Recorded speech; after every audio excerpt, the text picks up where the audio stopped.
where the fun begins.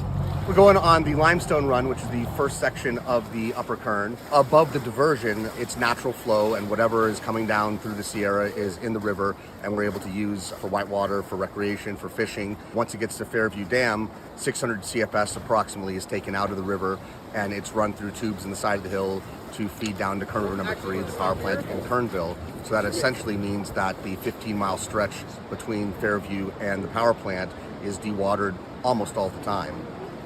We've rafted everything that is raftable above the diversion, and now the crew is going to take the boat and symbolically portage it the entire span of the diverted section. We're going to carry it the next 16 miles because that 16 miles of river is not runnable in a boat because there's not enough water in the river.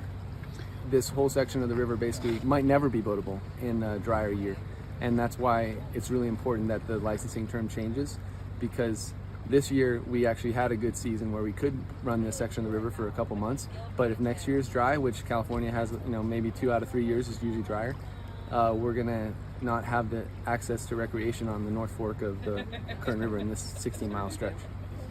It's a protest of the current licensing terms that Edison has, which basically doesn't accommodate whitewater uses or angling uses the way that it should.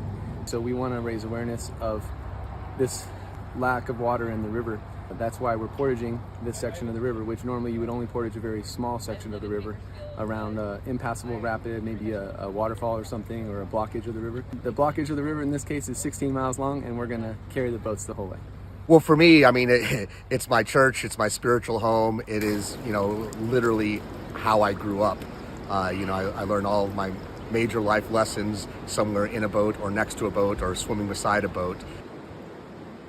It's absolute magic when you're out there. Rafting isn't necessarily for everyone, but the people it's for, it is life-changing.